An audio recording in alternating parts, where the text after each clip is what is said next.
Bismillahirrahmanirrahim. Assalamualaikum warahmatullahi wabarakatuh. Dan sama-sama kita hormati Prof. Suyanta. Ini dari UNY. Apa UNY? Universitas Negeri Yogyakarta. Sudah bersusah payah ke sini ingin mengunjungi UNES. Ini studi banding ini istilahnya. Studi banding dengan mahasiswa UNES dengan mahasiswa UNY. Oh enggak. Dia Prof. Yanta ini berasal dari Blora. Ada dari Blora mungkin? SMA 1 Blora. Oh tidak ada Prof. Aman. Dia dari sendiri juga dari SMA 1 Blora. Jadi kami itu satu alma mater. Tapi Pak Udin Pekalongan. Mungkin ada yang dari Pekalongan. Oke, hari ini Prof. Yanta akan memberikan kuliah tamu tentang potensiometri, sehingga nanti silahkan mahasiswa semua untuk bertanya-tanya tentang hal-hal yang ingin ditanyakan, dan juga mungkin ada hal yang tertarik untuk penelitian besok, ya.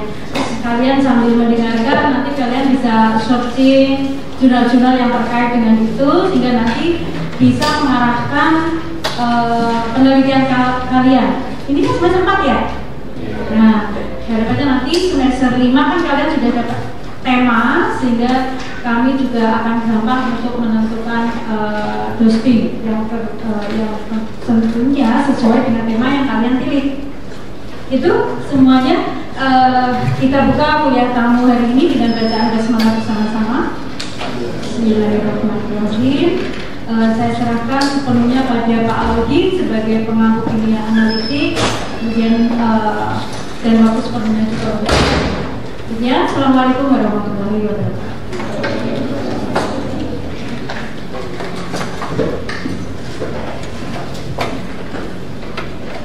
Terima kasih Bu Nani yang sudah membuka kegiatan kuliah kita pada pagi hari ini. Jadi ini jadwal kuliah kita ya, yang biasanya jam 9. Hari ini spesial ya, khusus karena kita kedatangan tamu Prof. Suyanta dari Jogja untuk menyampaikan materi tentang potensiometri. Jadi mungkin sekedar informasi untuk Prof. Suyanta ini yang hadir ini semester 4, gabungan dari 2 rombel, yang ada rombel dari non pendidikan. Ini sudah pernah menyampaikan tentang potensiometri, jadi mungkin sudah punya gambaran gitu ya, nanti akan bertanya tentang apa. Ini Prof. Suyanta ini banyak penelitiannya yang terkait dengan topik potensiometri, jadi nanti bisa ditanyakan ya, terkait penelitian dengan topik potensiometri. Kemudian ada juga dari rombel pendidikan, sama juga semester 4, baru mau masuk elektroanalisis ya. Jadi biasanya elektroanalisis itu awalnya kita bahas tentang potensiometri ya.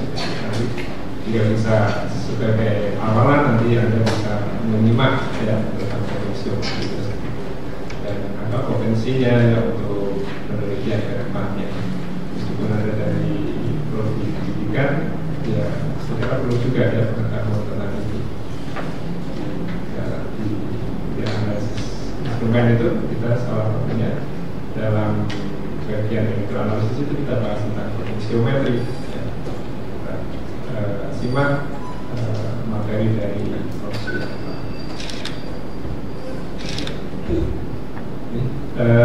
Untuk mengefisienkan waktu, langsung saja kita simak kuliah potensiometri dari Prof. Suyanta.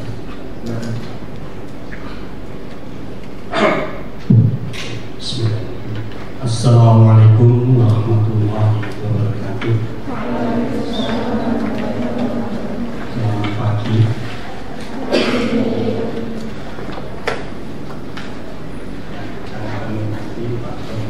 Udin dan adik-adik mahasiswa. Terima kasih.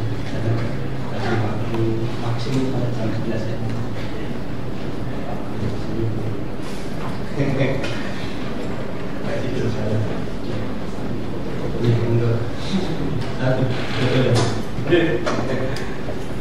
Adik-adik, izinkan saya membersamai Anda ini jadwal kuliah. Mari sini, di depan sini. Ini pastinya lebih bagus ini. Tapi ya nggak apa-apa, hidup ini bebas. Berpilihan. Alhamdulillah, saya kira-kira 3 bulan yang lalu didatangi Kormani dan teman-teman ke WNJ. Salah satunya meminta ke saya, ternyata kerso ngajar di UNES. Ngajar di mana? Ya jadi dosen tamu.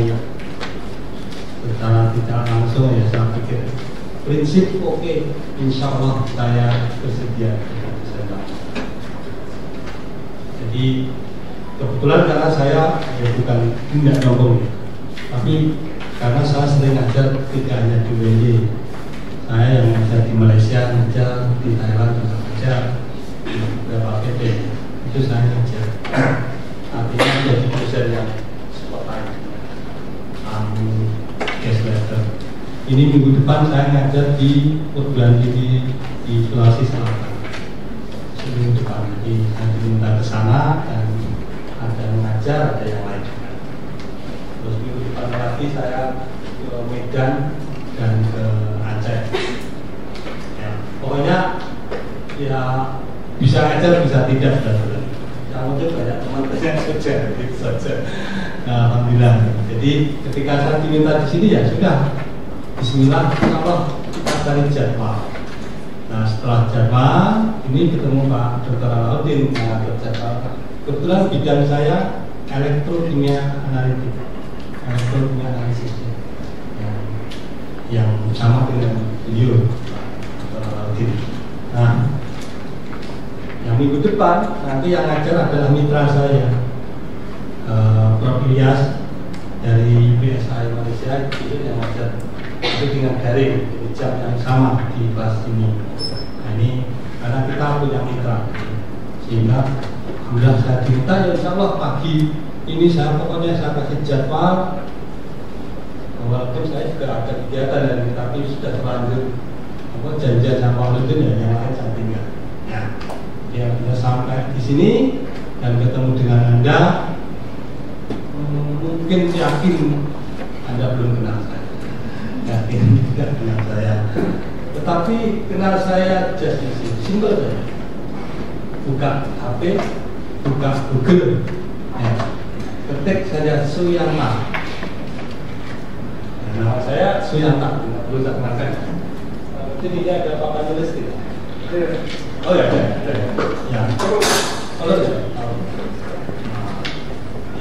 di sini Pak.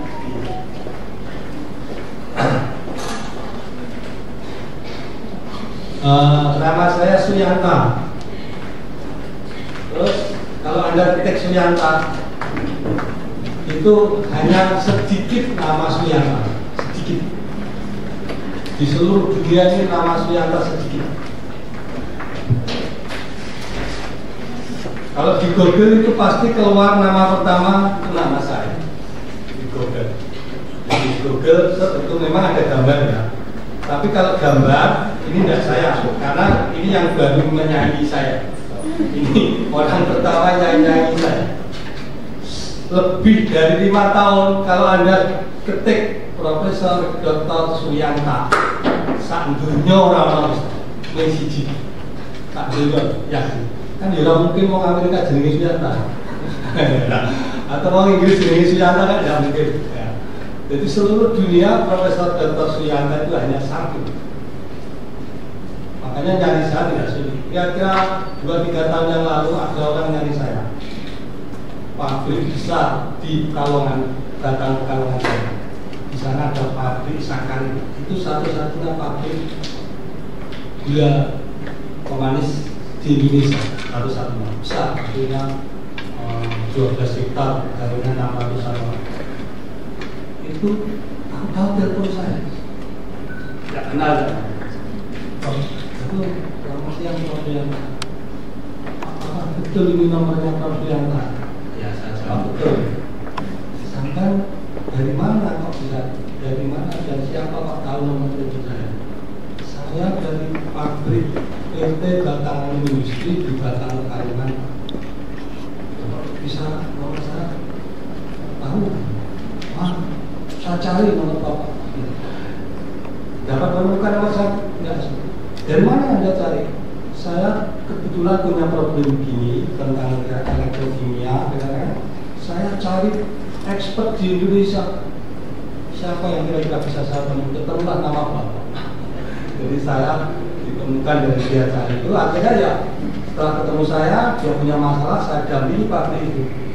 Jadi saya dampingi pabrik Batangan Industri itu mungkin ada 2 tahun.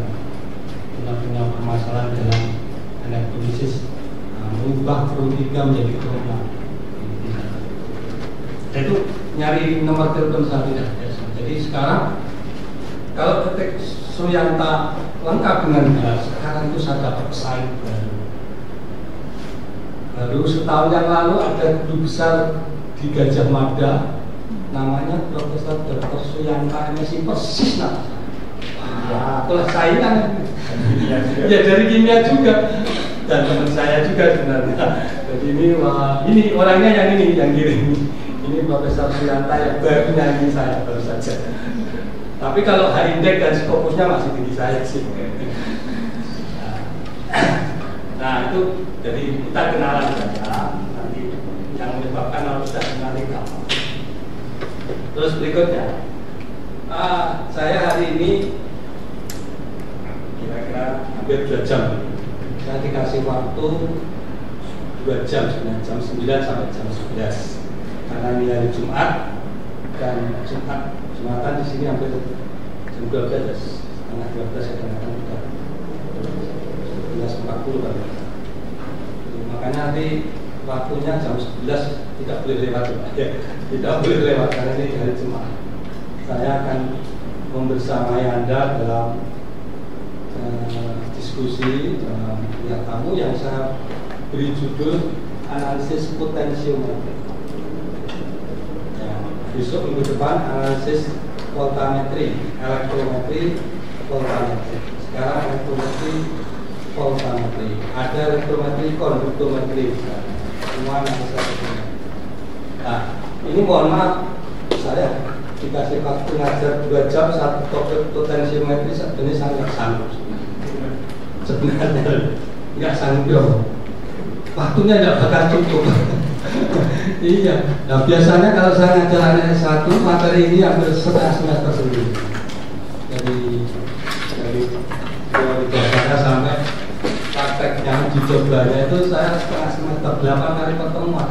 Dan saya ini kan ulang sekali pertemuan ya tapi nggak apa-apa, ini kan sudah diajar oleh Pak Lautin.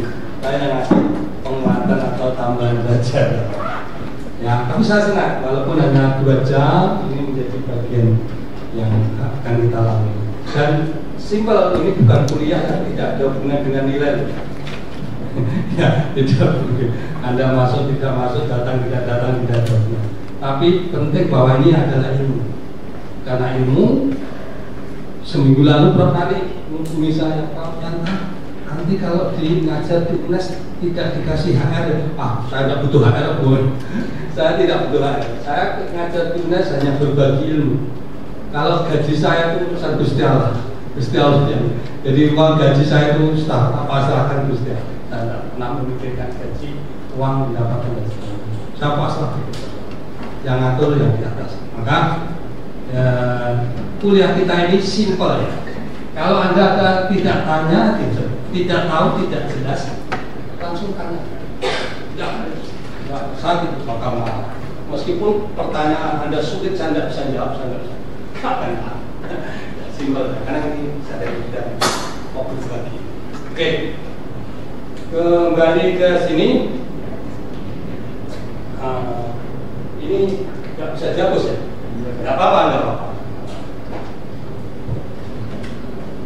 Saya ngajar bisa macam-macam cara, pakai CD, pakai TV, pakai ngajar di tempat kantin juga mau.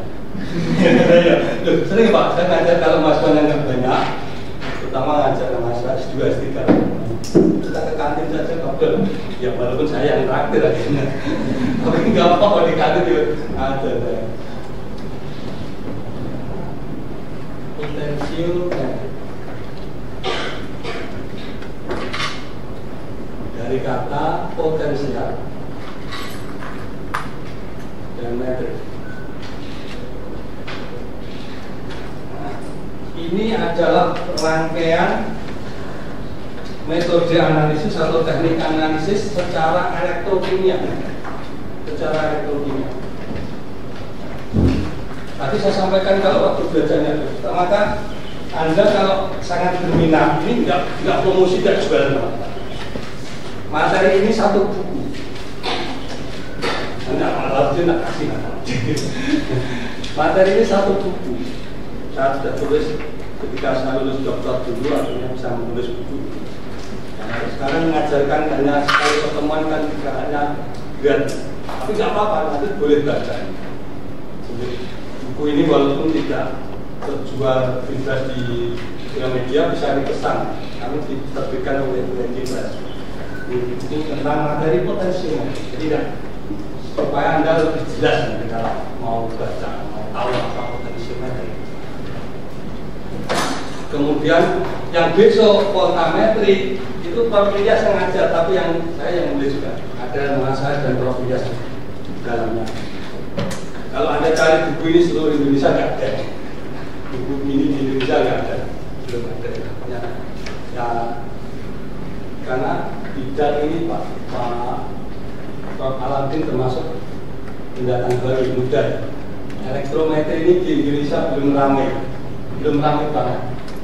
Ya, dalam sebuah ilmu ini belum lama banget. Apalagi yang bagian voltametri itu belum ada 100 tahun. Itu sebuah ilmu ya. Kalau orang 100 tahun belum miskin, tapi kalau ilmu 100 tahun itu belum lama. Karena bidang-bidang lain seperti stoichiometri tentang voltametri, volumemetri tadi sudah zaman dulu ratusan tahun sudah tidak ada. Tetapi ilmu elektrometri ini belum terang. Di Indonesia saja tahun 70-an itu Prof. Bugol itu yang mengawali dari TB. Itu beliau S3 di Prancis tahun 70-an. Tahun 80 baru mulai berkembang di tahun 2000-an baru kami ini baru mulai. Di dunia juga tidak lama sekali. Saya masih sempat menjumpai tokoh elektronik dunia namanya N.K. Wang dan Joseph Wang. Itu benar namanya. N.K. Wang dan Joseph Wang itu orang Cina yang menjadi tokoh elektronik. Satu N.K. Wang stay di Cina, satu Joseph Wang stay di Amerika. Itu dua tokoh yang terkenal di elektronik yang mungkin 100 tahun lalu. Nah, saya masih menjumpai Prof. N.K. Wang itu 10 tahun yang lalu ketika beliau ulang tahun ke-80. Kami termasuk orang Indonesia satu-satunya yang datang ke Changchun provinsi di Cina sana. Kita diundang, beliau ulang tahun, tapi yang mengadakan seminar tentang elektronik. Datang sendirian orang Indonesia, tapi di Cina Utara Anda bisa membayangkan, alhamdulillah, ayam goreng apa mie godok sing halal banget. Wah, saya setengah mati waktu itu mau cari makan yang halal. Tapi kemudian kami pesan juga karena beberapa peserta itu dari Timur Tengah, dari Iran, dari Irak, dari Mesir, jadi ada yang Muslim, jadi dicarikan namanya Muslim pun disediakan, Muslim Congo khusus ada satu. Itu yang bisa akhirnya membantu kita bisa makan halal. Nah, kayak saya diundang makan malam itu ulang tahunnya Pak N.K. Wang di hotel besar. Makanannya banyak, minumannya saya nggak bisa makan, isinya babi semua. Makan di piring itu dagingnya babi semua. Terus minumnya ya alkohol semua. Saya hanya foto-foto saja, jangan itu di ilmu lama sehingga ya mari kita. Tetapi sebenarnya elektrogen itu sesuatu yang apa ya? Yang kita kaji yang bagus, baik, luar biasa meskipun apa ya? Nah, baru. Saya akan mengalami sesuatu yang sederhana. Sesuatu yang sederhana. Anda saya kira sudah sering kali mengukur yang namanya mengukur pH lautan. Sudah ya, sering mengukur pH lautan. Ini alatnya yang paling murah. Alatnya yang paling murah ini namanya pH meter stick. Ini paling murah, ini hanya 120.000. Alat ini 120.000 bisa mengukur. Ya, siapa yang punya aku minta sedikit.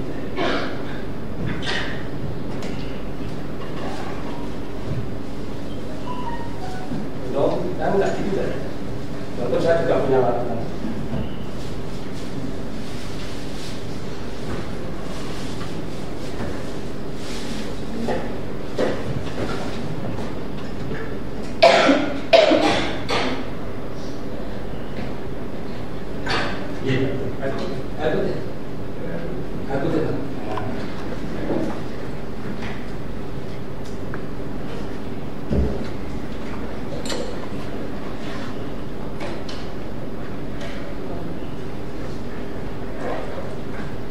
Ini pH meter. Saya kali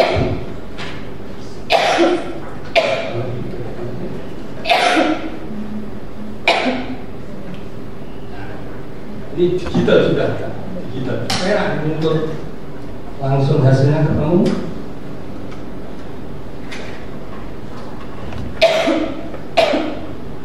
Kamu baca berapa hasil?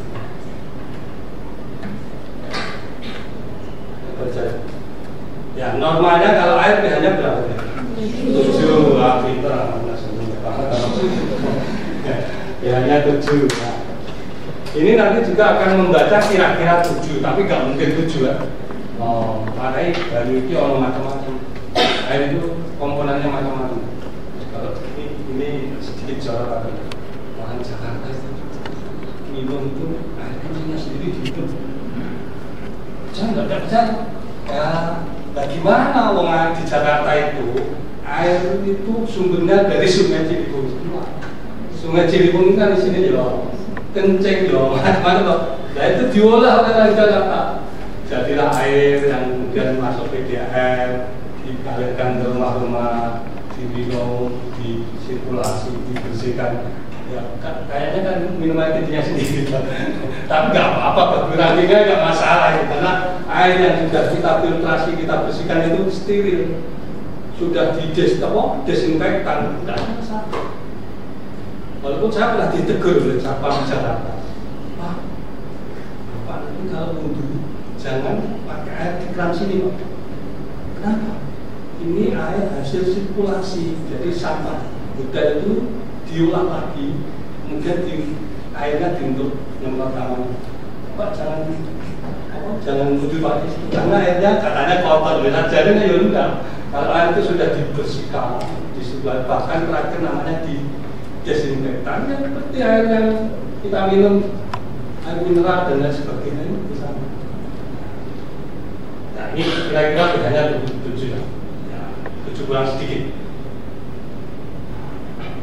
Ini kalau Anda belum tahu, pH meter murah ini sebenarnya elektrometrik. Sebenarnya elektrometrik karena pH itu mengukur apa pH itu sebenarnya? Ya, tadi yang diukur apa pH-nya Pak? Ya benar mengukur pH. Tapi yang sebenarnya yang diukur apa? Ya, ada yang keras karena mengukur apa? Derajat keasaman. Ini ya, mengukur apa sebenarnya yang lebih? Derajat keasaman tak pH atau? Yang lebih real mengukur apa sebenarnya? Ion H+. Jadi kita itu mengukur pH itu mengukur ion H+.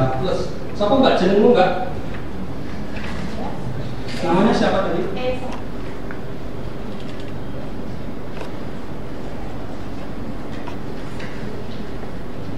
Kamu kasih aja loh. Kamu jawab benar. Ini tak kasih aja gantungan kunci. Ini yang jangan dinilai bahannya. Ini kalau beliau pakai paspor lah. Nah, ini yang pakai paspor ke luar negeri itu. Nah, apa namanya tadi? Esa. Esa. Yang mahal, enggak pakai yang mahal. Nah, sekarang alat ini bayangkan hanya harga 120.000, mengukur yang atas, tapi nggak sama. Kalau ada larutan HCl 0,1, HCl 0,1, pH-nya berapa? Nah, merasa, mesti ngerti, pH 0,1 HCl, pH-nya berapa? 1. Nah, HCl 0,1 M, pH-nya sama dengan 1. Konsentrasi apesnya berapa? Konsentrasi apesnya? Yang pendidikan kimia 0,1 M. Jadi larutan asam ukur pH-nya 1, apesnya 0,1. Terus agak ekstrim sedikit. Kalau ada NaOH 0,1 M, pH-nya berapa?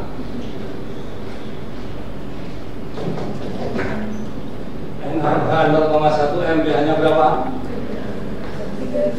13. Betul.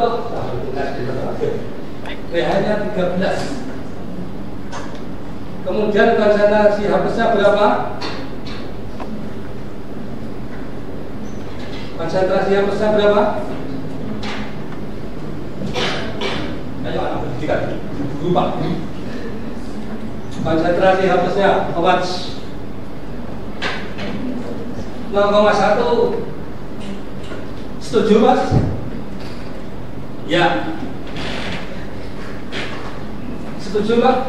pH-nya kan plus pH 13. Hapusnya konsentrasi hapusnya 0,1. Ya. Ada lagi yang beda? NaOH 0,1, H plusnya 0,1. Setuju? Ada yang tidak setuju? Ini anak unas ya. PTN. H plusnya berapa?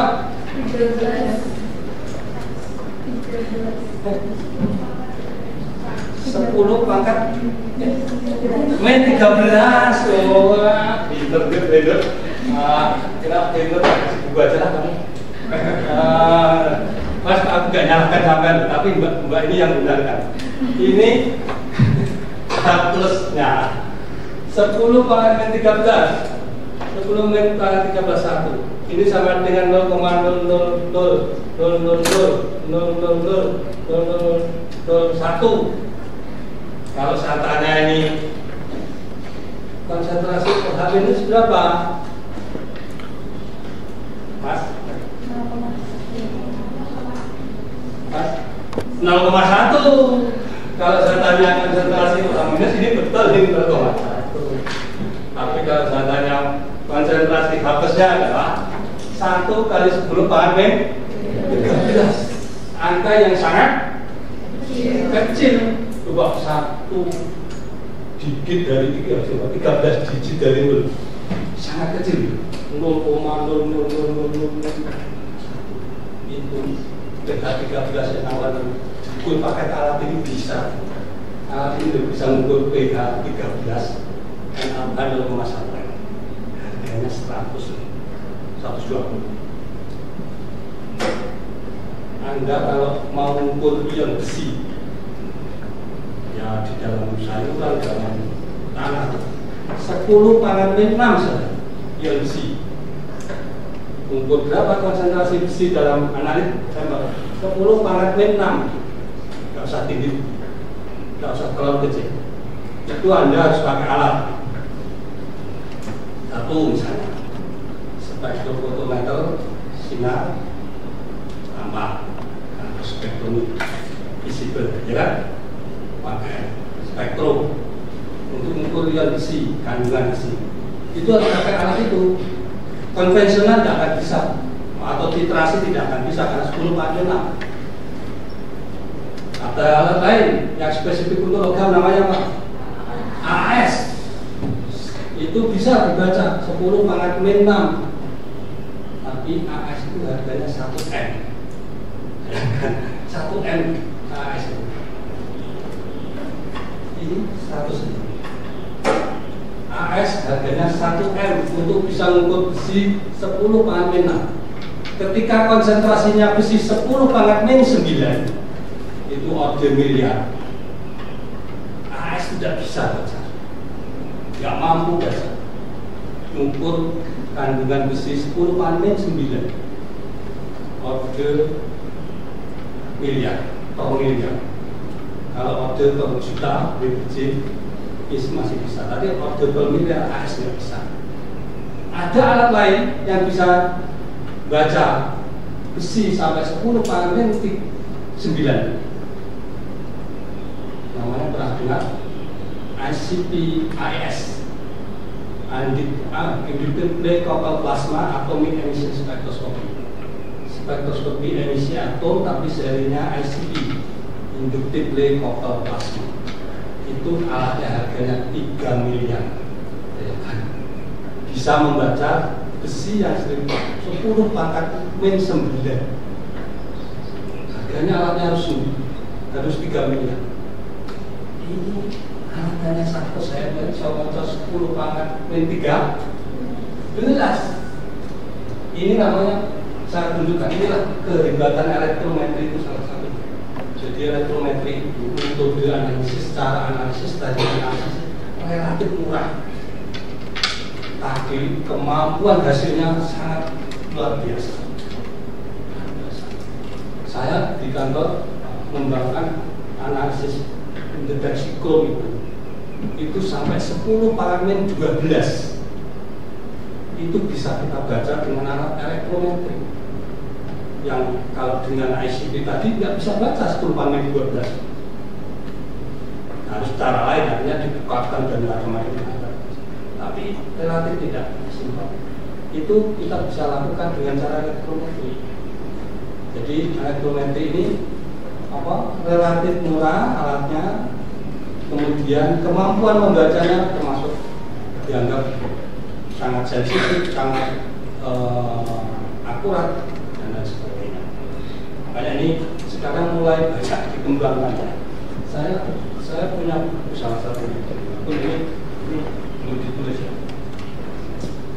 Ini ada buku milik Praxis, Potentiometric Water Analysis. Jadi analisis air dalam hal ini ya macam-macam komponennya, ada ion logam, ada non logam, ada macam-macam. Itu dilakukan dengan cara potentiometri. Karena pertimbangannya metode ini murah. Tadi alat potentiometri itu kalau beli paling-paling harganya 10-20 juta. Kalau juta di alat kimia itu jangan dianggap mahal. Jangan dibayangkan motor normal. Wah mahal, harusnya dapat motor satu. Nah, coba kalau tadi alatnya yang harganya miliar, itu apa coba? Alat satu itu miliaran di kimia. Makanya kalau UNES ini bisa beli alat mahal-mahal itu, ada AS, ada GC, ada PLC dan lain sebagainya, itu menjauh. Bukan uangnya mahasiswa. Tidak dapat uangnya mahasiswa itu kelihatan, tidak dapat. Saya itu sudah lama mengelola perguruan tinggi, tidak dapat. Mau bangun gedung, mau beli alat yang mahal-mahal itu uang mahasiswa tidak bisa muncul. Makanya kita cari dari proyek, dari uang negara, bantuan luar negeri dan sebagainya. Itu supaya dapat alat yang mahal-mahal. Nah, alat elektrometri itu tidak mahal. Ya 10-20 juta sudah dapat. Voltametri itu yang sangat sensitif, harganya 100 juta. Jauh lebih murah daripada yang 3M. Makanya inilah yang sekarang banyak dikembangkan Saya sudah bekerja di bidang ini lebih dari 10 tahun, hampir 20 tahun dengan partner saya dalam dan luar negeri, untuk termasuk yang sekarang baru kerja dengan cara Pak Nurdin, jadi kawan saya bekerja dengan saya. Itu ya, jadi kita menarik untuk mengkaji tentang elektrometri. Salah satunya potensiometri ya. Nah, ini kalau dilihat dari title-nya, potensio dan metrik, potensial dan pengukuran. Maka pengukuran kita, analisis kita dalam kimia ini kan, orang kalau analisis kan tujuannya mencari kadar kualitatif maupun kuantitatif analitik. Nah, dengan cara pengukuran potensial, saya akan sedikit kembali ke sini.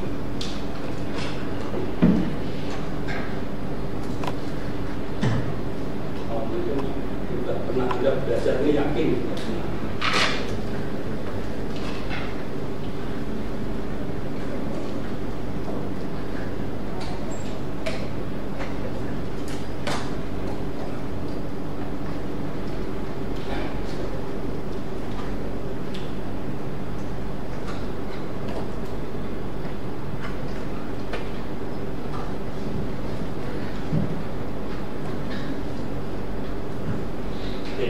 Kembali ke sini. Suara saya ini sudah cukup berat didengar nggak? Saya perlu pakai ini ya. Nah, agak ribet daripada saya. Nah. Jadi Anda sudah belajar tentang elektrometri, elektrokimia, kemudian sekarang elektrometri, dan sudah mungkin sedikit teori. Saya kira ini tidak mengasingkan. Ini ada sel volta, ya, sel volta atau sel Gaussian, di mana ada rangkaian alat yang terdiri elektroda sebelah kiri, elektroda sebelah kanan, sistem sebelah kiri, sistem sebelah kanan. Yang kiri ini logam sel, dicelupkan argon sel, di kanan logam cukup dicelupkan ini plus minus terbalik. Ini ada elektroda kanan kiri. Dia kalau dihubungkan set itu di pelajaran tentang potensial set, ini akan menimbulkan listrik. Sel potensial itu kalau dihubungkan elektrodanya itu akan menimbulkan listrik. Yang ini kira-kira 1,1 volt. Itu sama dengan alat baterai yang lain. Jadi kalau Anda di HP itu ada baterai nikel kadmium, kemudian kalau di remote sana, remote AC atau remote apa itu kan ada batu baterai. Ya, itu juga baterai. Artinya sel potensial seperti sel voltaik. Sehingga kalau dihubungkan menghasilkan listrik. Nah, ini kalau dihubungkan kira-kira 1,1 volt. Ini namanya sel potensial. Maka elektrokimia yang sistemnya seperti ini disebut sel potensial. Jadi sistem elektrokimia ada anoda, katoda, ada larutan, ada sampel dan macam yang dihubungkan timbul listrik namanya sel potensial. Satu lagi elektrokimia, kalau sel itu rangkaian itu dihubungkan tidak timbul listrik, kita sebut sel elektrolisis. Jadi sel elektrolisis itu reaksinya non spontan. Jadi kalau dihubungkan tidak akan tunnel. Tapi reaksi akan berjalan kalau diberi tenaga listrik. Jadi elektrolisis itu menggunakan tenaga listrik untuk menjalankan reaksi. Tapi kalau ini reaksi jalan secara spontan karena detakinya negatif. Dia spontan jalan dan menghasilkan listrik. Ini yang kita aplikasikan menjadi teknik namanya potensiometri. Jadi ada sistem setengah sel, kita gabungkan, diukur E-nya, potensialnya listrik. Ini menjadi teknik analisis potensiometri. Jadi ini ada sistem, ada reaksi yang menimbulkan listrik. Ada katoda, ada noda, ada larutan. Itu yang settingnya nanti kita aplikasikan menjadi teknik potensiometri. Nah, sekarang saya pindah ke sini. Jadi ini sel potensial, saya setting menjadi sel yang menghasilkan listrik, menghasilkan potensial. Ini saya bandingkan dengan alat yang ini atau rangkaian yang ini di potensiometri. Ini ada sistem sel, setengah sel kanan, setengah sel kiri. Kemudian saya hubungkan kabel. Kemudian kita baca tenaga listriknya pakai voltmeter.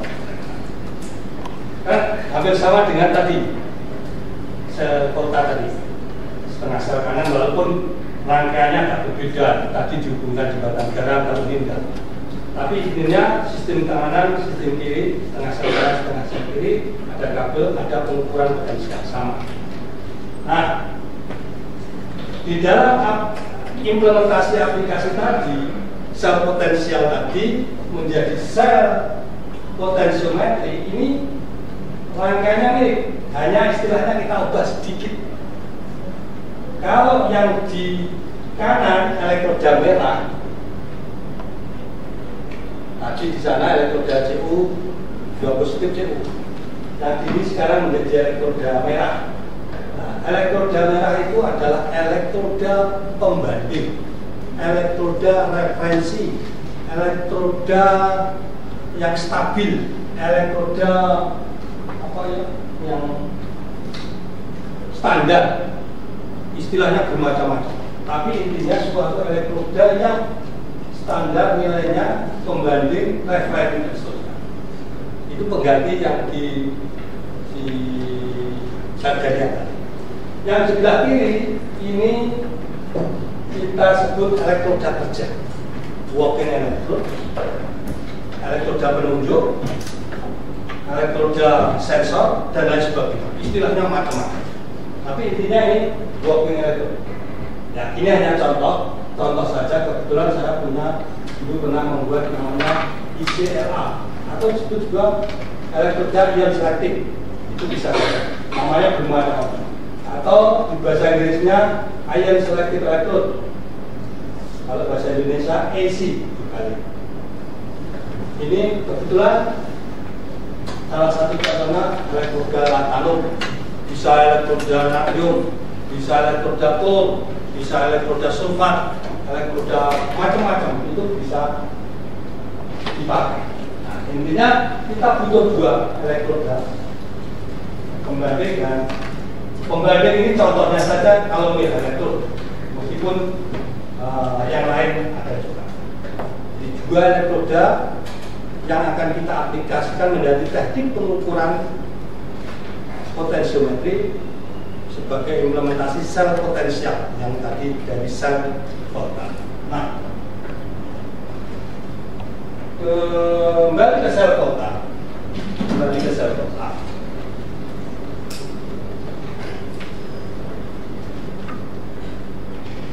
Anda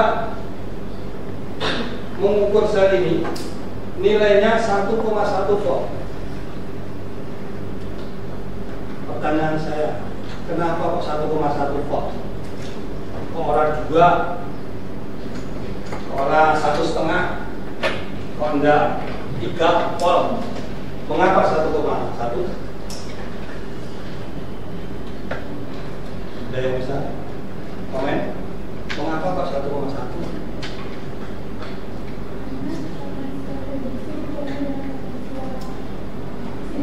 Ya, karena ini hasil penjualan ini ya.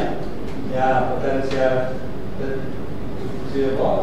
oksidasinya seng, reduksinya Cu, kan potensial reduksi standar sengnya kan minus 0,76, karena ini oksidasi dibalik gitu kan.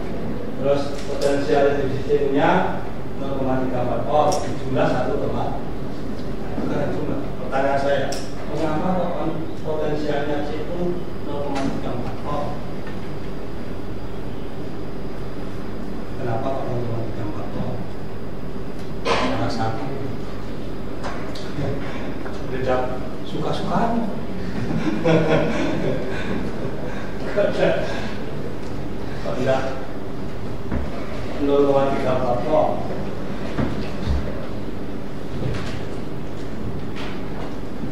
Ya, saya bisa jawab.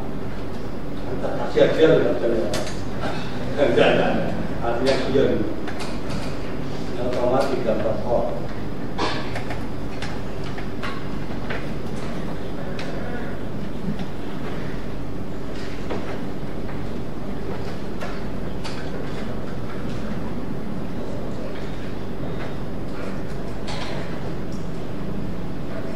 Kalau nggak ada, lihat gambar ini sekarang.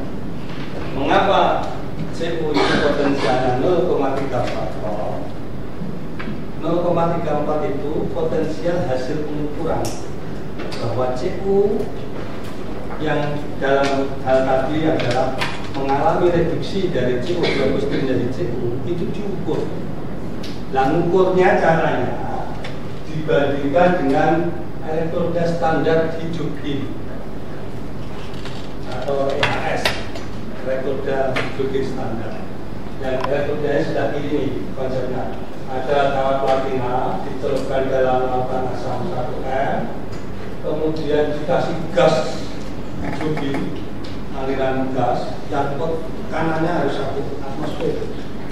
Nah, elektroda ini disepakati oleh pakar ahli elektronika, namanya elektroda hidrogen standar, potensialnya 0 karena kesetimbangan H2 dan H+ itu potensialnya 0. Ini sepakatan ya, sepakatan. Diberi nilai potensial 0. Maka ketika ini disepakati 0, ketika CU yang di kanan itu cukup dengan 0, potensial yang terbaca berapa? Ternyata potensialnya itu 0,34 volt. Kalau dibandingkan diukur dengan hidrogen. Nah, kalau hidrogen itu 0, ketemunya 0,34 volt, maka yang 0,34 volt itu disepakati milik CU. Hidrogen yang bawah. Ini sepakatan ya. Sama dengan kesepakatan apa kamu enggak jenis sama. Insek. Dia itu bapaknya kalau ibunya memberi nama insek dulu. Insek. Insek ya. Coba nambian bapaknya dan ibunya sepakat nama Paijem. Nah, molar ya. Kan jenis saya Paijem lah. Seumpama orang tuanya sepakat anaknya dikasih Paijem, tapi sepakat lagi itu insi. Sama saya punya anak kedua, dulu hampir tak namain Brojowati. Nah, saya gitu, hampir tak namain Brojowati karena istri saya itu melayani kebrojoan. Di rumah itu anak saya keluar, saya sudah beli mobil waktu itu karena punya anak kedua, belikan mobil supaya ke rumah sakit gampang, macam-macam. Nah, lain yang ngomong yang Brojowati. Kan kira-kira jam 3-an itu kerosot, terus istri saya bilang, Pak, apa sholat dulu, nanti habis sholat kita ke rumah sakit. Tak tinggal sholat itu lahir anak saya yang tempat tidur. Akhirnya saya nyari bidan, kebetulan tetangga di saya pada bidan Jawa, terus dipotong sama bidan. Ya jadi ke rumah sakit, mata-mata jenang Brojowati, tapi orang itu halus.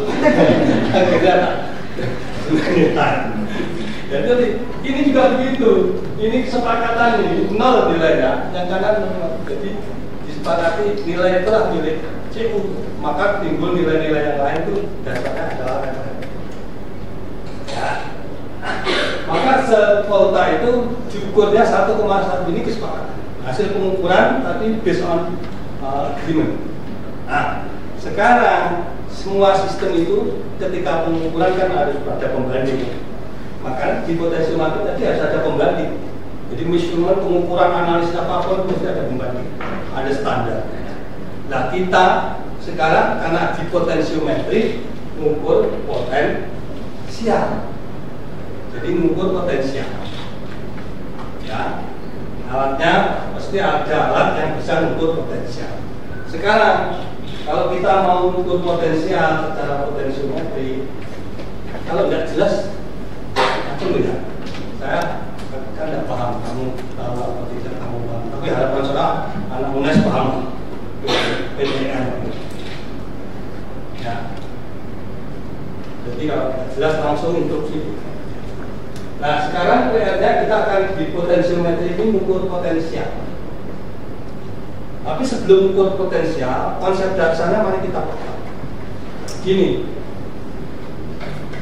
analisis kimia ini kan kita mau mencari jawaban tentang zat, tentang sampel kita, baik secara kualitatif maupun secara kuantitatif. Yang paling gampang nyari kadarnya berapa lah, jawabannya kan gitu. Anda mau analisis ion besi dalam air sumur, kan ini tahu jawabannya, berapa kadar besinya. Yang pertama memang ada atau tidak besinya, padahal asumsi kita jelas, nah orang kimia dalam air sumur pasti ada besinya.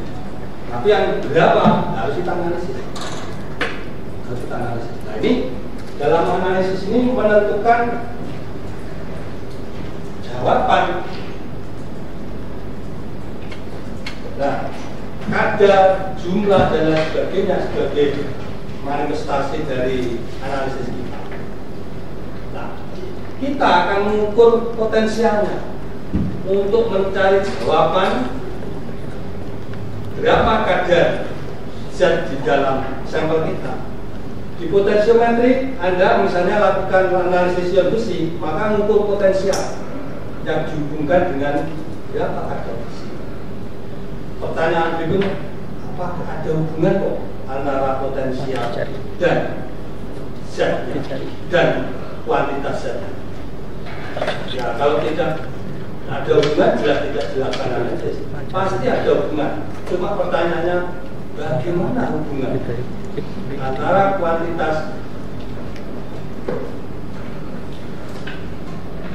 zat analit dengan potensial yang diukur. Mari kembali ke gambar tadi yang saya ganti dari gambar ini. Syarat volta tadi yang saya ganti gambar yang lebih jelek. Ini seng masuk lautan seng, CU masuk lautan C. Jadilah sel potensial tadi. Nah, ini akan kita kaji lebih dalam bahwa dalam ini ada hubungan apa antara potensial dengan analit yang ada di lautan ini. Nah, hubungan itu dirumuskan oleh Nernst yang di Physical Chemistry textbook. Anda akan menemukan Nernst equation.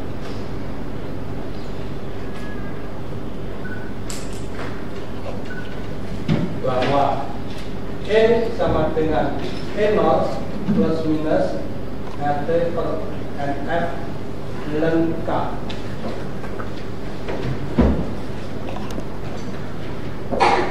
Di persamaan Nernst di textbook of Physical Chemistry akan Anda menemukan E sama dengan E0 plus minus RT per NF ln K.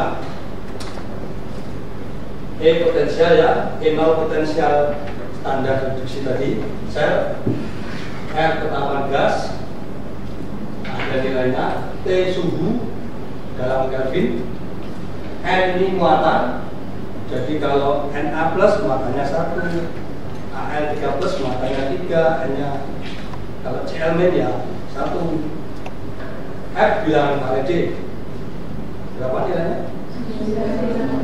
96.500, 96.500 ada angkanya. Jadi ada nilainya. Ln K. K adalah tetapan kesetimbangan. Ya, kalau ada pelajaran equilibrium kesetimbangan kan K sama dengan hasil reaksi konsentrasi hasil reaksi dibagi konsentrasi reaksi kan. Gitu. Nah, ini pelajaran di kesetimbangan. Nah, mari kita lihat di sini ini kalau melihat hubungan P ini potensial yang kita ukur. ada hubungan dengan K. Sedangkan K itu adalah perkalian dan pembagian dari analit hasil dibagi analit produk. Kalau di K timbangan K. Nah, artinya di dalam sistem itu harus ada peristiwa kesetimbangan yang kita kaji, yang kita gali, yang kita ukur, itu harus ada kesetimbangan karena ini akan menunjukkan nilai yang nanti kita baca.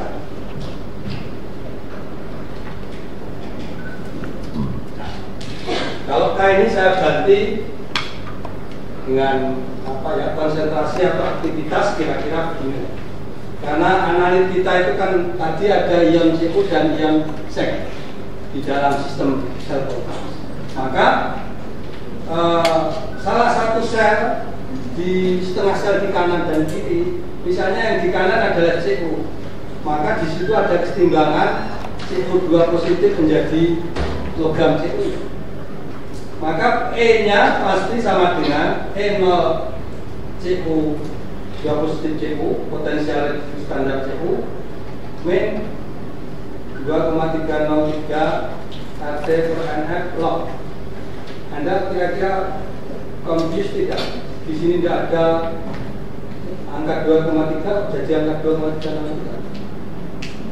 Kenapa? Benar Mbak Isa. Jadi kalau ln itu diubah menjadi log dikalikan 2,303. Jadi kesamaannya menjadi log misalkan. Terus RT per NF, konsentrasi logam Cu dibagi konsentrasi ion Cu. Nah, Anda masih ingat kalau logam padatan itu kan konsentrasinya 1 ya. Nah, maka potensialnya akan sama dengan E0 konsentrasi C. Artinya ini setengah sel di kanan. Ada hubungan antara potensial dengan konsentrasi Cu. Yang kiri juga sama. Yang kiri seng itu juga sama. Yang di seng tadi bahwa E sama dengan besar benar ya menengah.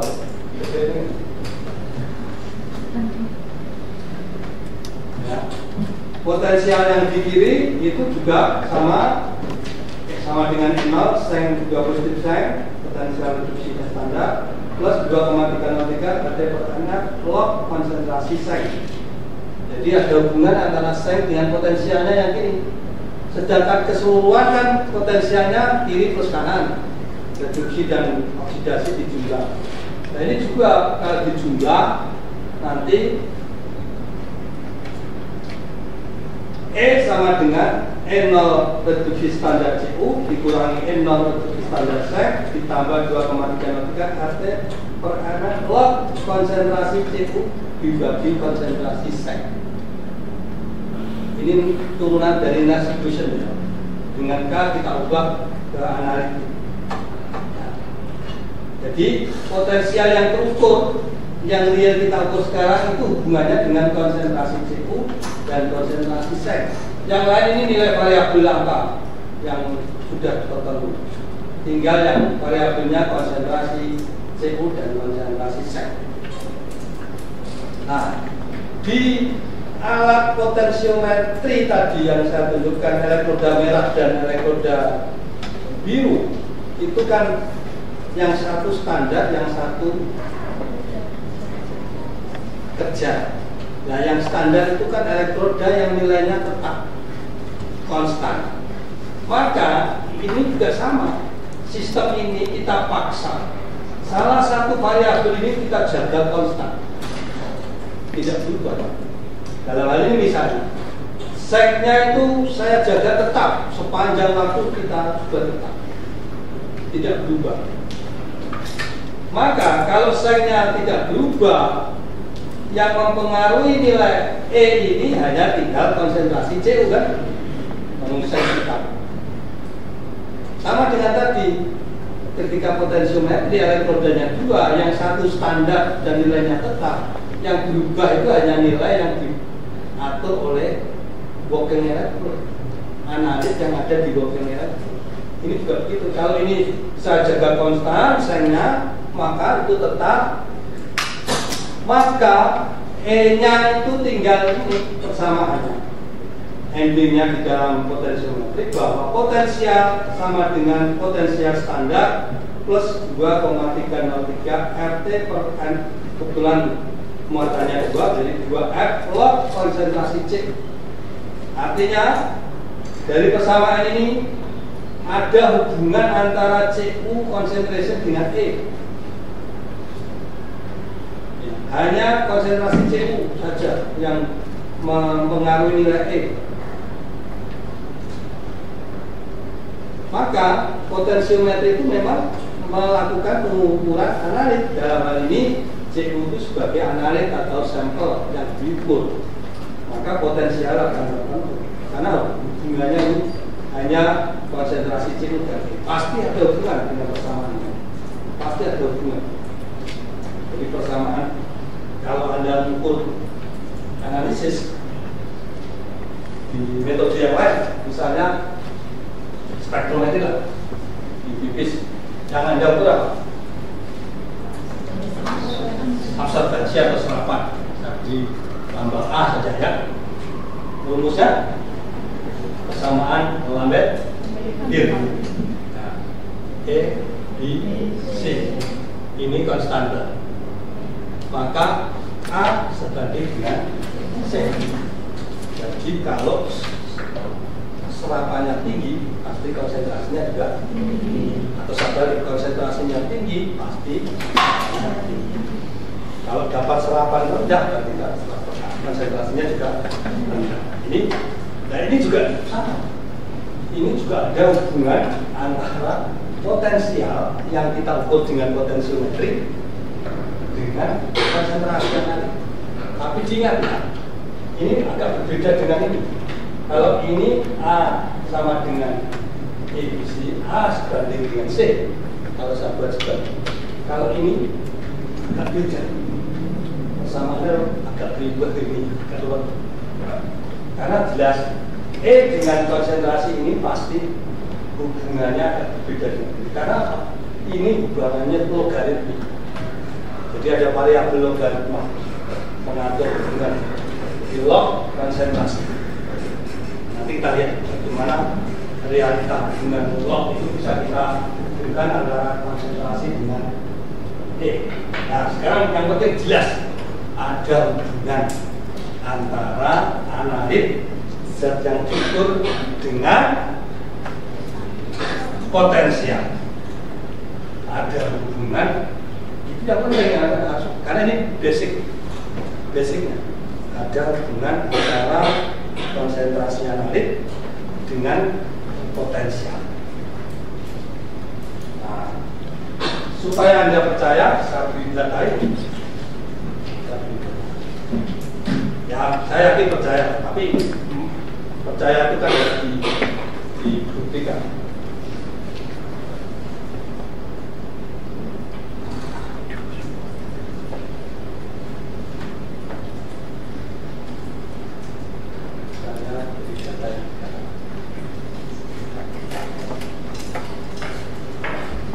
Saya kebetulan punya data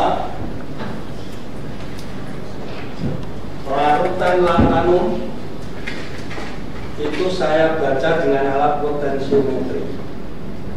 Maka sejumlah larutan lantanum dalam tabung saya masukkan elektroda, kemudian saya hubungkan kabel, dibaca potensialnya. Karena ini potensiometri. Nah ini ternyata saya punya data ini. Jadi ada 10 tabung. Yang pertama saya isi belangko atau ades.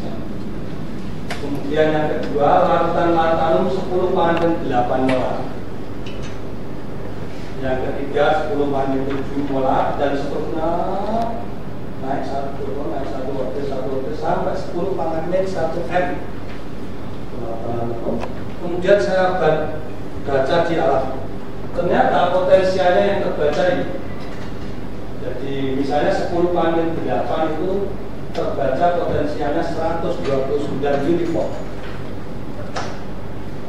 Ini data hasil riset ya, tidak harus percaya. Tapi sekian pohon hanya untuk menjelaskan bagaimana hubungan. 10 pangkat 7 130,6, 10 pangkat 6 molar 136 dan seterusnya sampai 10 pangkat 1 224,5 mV. Dari data ini konsentrasi dari atas ke bawah ini makin besar. Ya, dari kecil ke besar sampai 0,1 M. Potensial yang dibaca dari dari atas ke bawah makin besar juga. Jadi kalau konsentrasinya diperbesar, potensialnya semakin besar. Berarti kesimpulannya ada hubungan? Ada hubungan antara konsentrasi analit dengan potensial. Makanya analisis ini bisa dipakai.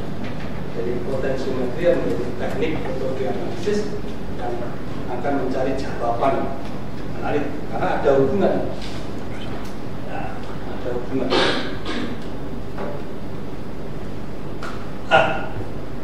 Bagaimana cara melihat hubungan dan seterusnya nanti. Tapi sebelum ke sana, saya kembali ke sini dulu. Kembali ke sini. Waktunya jam berapa? Kalau haus minum boleh santai saja. Kalau tapi di luar ada minum tidak. Kalau saya, tapi kalau mau boleh, boleh.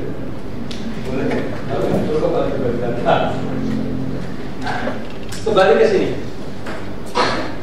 Nah, kalau kita mau melakukan pengukuran potensiometri, itu punya alat di sini yang tadi mungkin harganya variasi 10-20 juta. Karena ini agak beda. Ini walaupun voltmeter, Anda memang di toko elektro itu ada voltmeter yang murah. Harganya hanya 200.000, 150.000. Tapi nggak bisa untuk ini, sama-sama voltmeter. Itu agak beda, karena ini untuk voltmeter impedansi tinggi. Agak beda. Ya kalau toh bisa mengukur itu relatif ada kesalahan. Tapi ini ya bagian kita. Yang penting di sini, kita itu mau mengukur harus punya 2 elektroda. Jadi mau mengukur ini harus punya. Ya wajar loh, kalau Anda mau mengukur alatnya AAS. Anda sekarang punya AAS loh. Ya. Itu kalau misalnya Anda mau mengukur analit logam CU dengan alat AAS. Yang harus ada selain AAS harus ada apa? Lampu CU. Betul.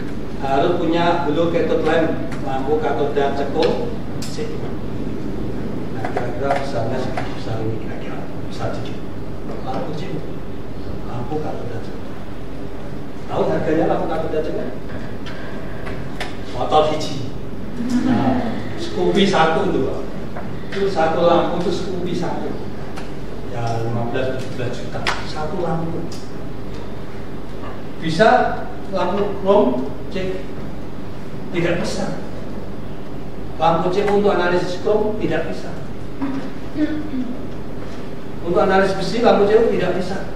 Jadi kalau mau analisis besi punya lampu besi. Analisis PB harus punya lampu. Analisis lantano punya LA. Analisis CA punya lampu CA. Padahal unsurnya hampir 100. 60-70 unsur logam kan? Berarti butuh lampu 60 unit.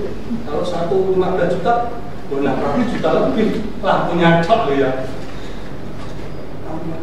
Nah ini di sini juga mirip, tapi ini murah ini beli standarnya satu saja. Tapi yang di sini elektroda kerja harus ada juga.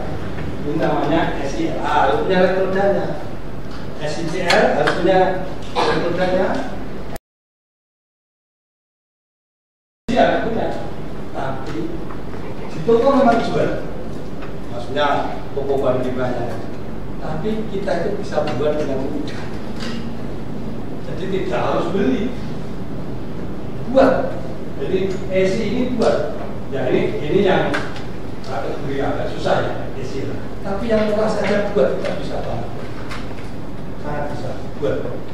Yang menyebabkan misalnya ya, sorry, nanti saya akan jelaskan sedikit di sini. Tapi saya mau menjelaskan yang di sini, kalau semua saya jelaskan ini sedih tentang elektroda selektif ion itu kalau saya kasih ngajar lama, karena panjang bahasa ini di buku saya itu hampir 2 bab sendiri, jadi agak lama. Jadi tapi dapat saya jelaskan. Intinya saya akan menjelaskan di sini. Kita punya 2 elektroda ini, elektroda kerja dan elektroda referen. Yang referen, harapan saya Pak Alvin sudah sedikit menjelaskan. Tadi saya menyinggung elektroda standar hidrogen yang tadi ya, yang tadi gambaran. Tapi elektroda hidrogen itu tidak fleksibel. Bayangkan kalau mau mengukur motong-motong gas itu dialirkan terus dan tekanannya harus 1 atmosfer. Itu kan tidak fleksibel.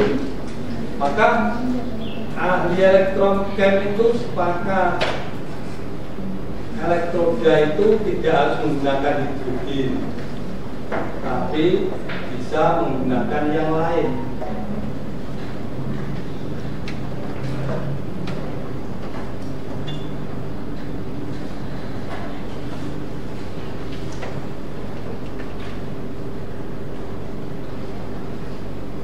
Jadi di buku saya sudah saya tunjukkan, namanya ada elektroda pembanding. Reference elektrod di bab 2 subbab G itu ada elektroda pembanding, reference elektrod. Nah, di pasaran ini karena elektroda hidrogen itu tidak fleksibel, dijual satu misalnya itu elektroda kalomel jenuh. Yang gambarnya ada di sini.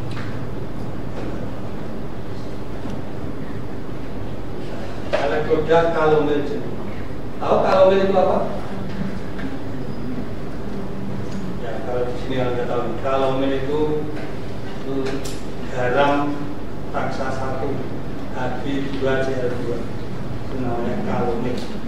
Merkuri 1. Nah, itu dibuat alat kira-kira bentuknya seperti ini. Jadi ini ada raksa itu kan logam, tapi bentuknya cair. Satu-satunya logam yang bentuknya cair, raksa. Dipakai bersama garam Hg2Cl2 itu dibuat jadi elektroda. Tapi ini karena cairan dan garam, supaya tidak jatuh, ini dimasukkan dalam pipa kecil ini, yang bawahnya dikasih gelas full, ditahan supaya tidak jatuh. Nah, kemudian dihubungkan dengan elektrolit pendukung. Dalam ini elektrolit terbaik adalah KCl. Baik lautan KCl maupun garam KCl itu menjadi junction elektron. Karena bagaimanapun potensial itu adalah mengukur listrik. Listrik itu adalah aliran elektron. Kamu listrik nyala ini pernah membayangkan Pak? Ini elektronnya dari Jawa Timur sana. Nah, dari kasih elektron dari apa? Pembangkit listrik tenaga batu bara yang dia Python situ bodoh itu, rumahmu nggak akan bakalnya apa listrik. Dibuat listrik bisa nggak? Itu adalah junction loncatan bunga listrik. Loncatan elektron yang akhirnya direfleksikan menjadi nyala. Nah, itu adalah elektron yang bergerak. Di pelajaran elektronik yang tadi kan ada juga. Di sel kota itu bagaimana perjalanan elektron antara CO dan seng tadi kan itu ada elektron yang baik. Makanya elektron yang bergerak tadi timbul listrik. Jadi listrik yang sekarang kita ini juga sama.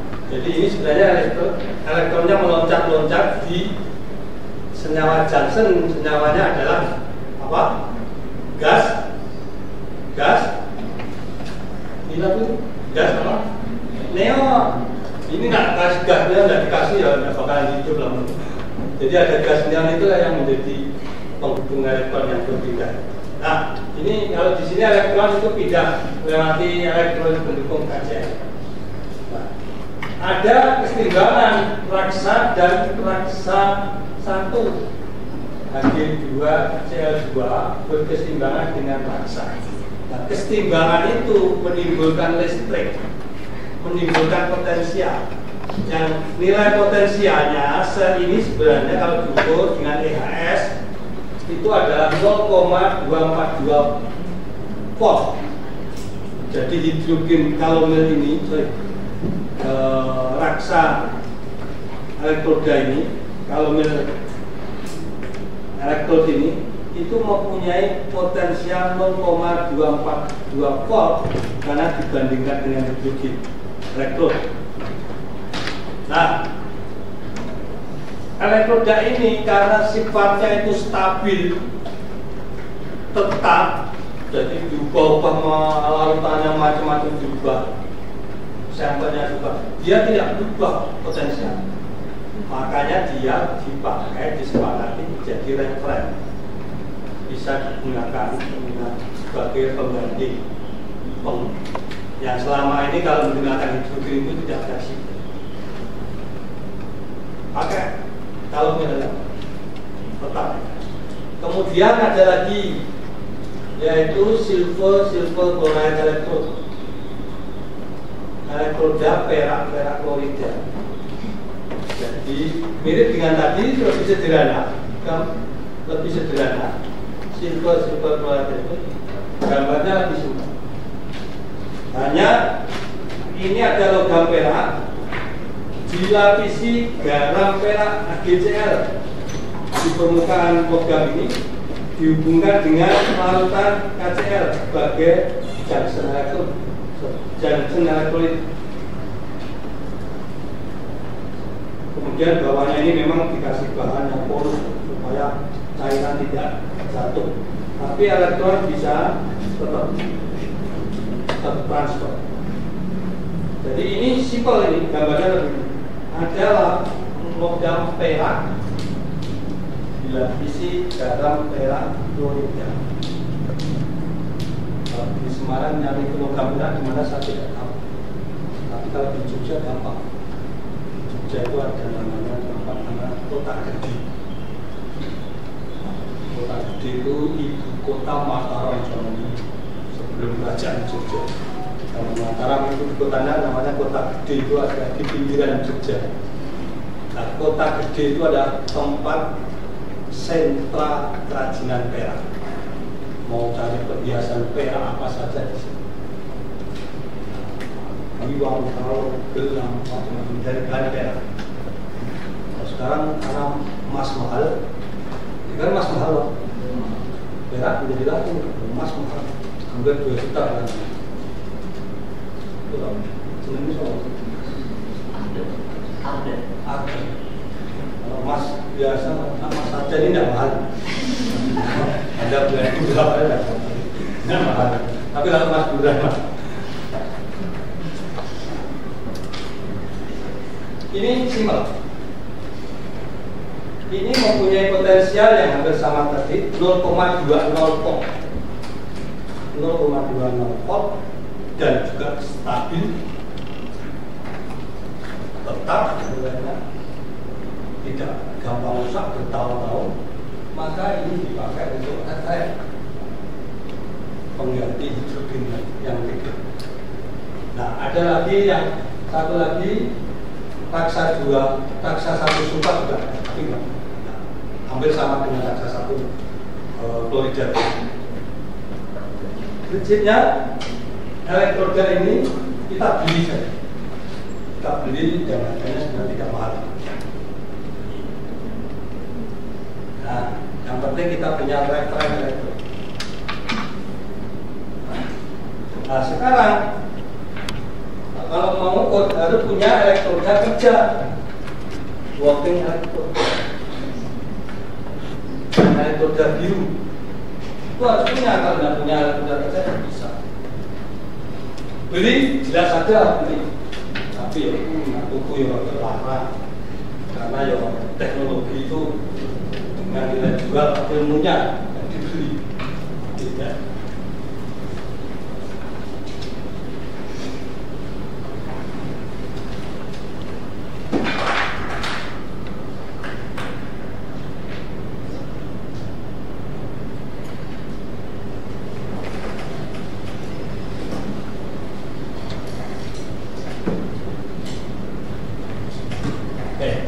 Harus punya elektroda kerja.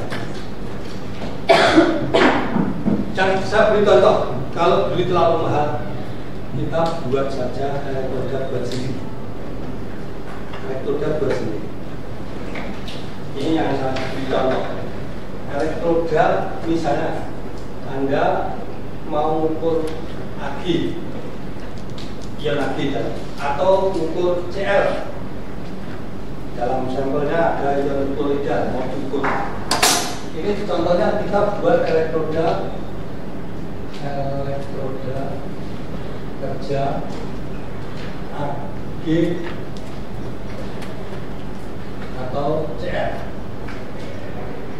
Kita mau mengukur Ag harus punya elektroda sama dengan AS. Anda mau mengukur CU harus punya lampu C. Harus punya elektroda Ag kalau Anda mau kerja. Kalau mau ukur CL harus punya. Tapi ini saya tunjukkan. Ini tadi ada kawat peta. Kawat tadi. Kemudian ini kita lapisi dengan kayak klorida supaya dapat dari virtual.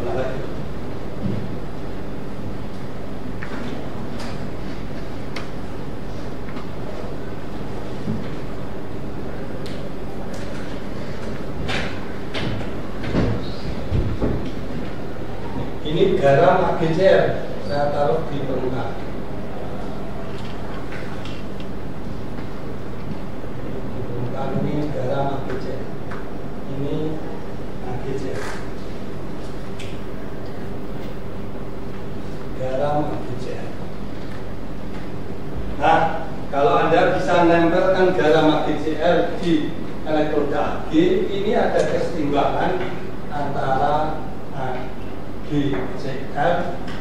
dengan Ag plus dan Cl minus. Jadi ini garam. Masih ingat pelajaran pengendapan? Pemisahan atau pengendapan. Itu ada garam yang kita sebut garam sukar larut, misalnya AgCl. Itu kan dia bisa membentuk keseimbangan. AgCl berkeseimbangan dengan Ag plus dan Cl minus, itu pelajaran. Nah, karena di situ ada keseimbangan, di elektrokimia tadi juga belajar tentang keseimbangan, maka elektroda AgCl itu yang terjadi keseimbangan itu bisa mensensor Ag dan bisa mensensor Cl. Dia elektroda itu bisa membaca adanya ion Ag dan adanya ion Cl. Karena ada keseimbangan, syaratnya kan. Keseimbangan itu kan pergeseran. Pergeseran itu kan yang menyebabkan pembacaan. Jadi dia ini elektroda silver chloride yang kita buat. Sedangkan itu tidak sampai 50.000, nggak sampai. Jadi Anda beli perak, tapi belinya jangan banknya ya. Jadi logamnya yang mau dibuat itu kan bisa blok, bisa kawat dan seperti itu. Itu kita beli panjang 5 cm. Terus ditempeli garam. Bapak ini pernah di dapur Pak? Garam aja dalam dapur. Bukan serbuk. Pertanyaan saya, ya caranya serbuk ini nempel logam ini ada bayang? Gila, mulai mau. Serbuknya itu garamnya itu nempel logam itu.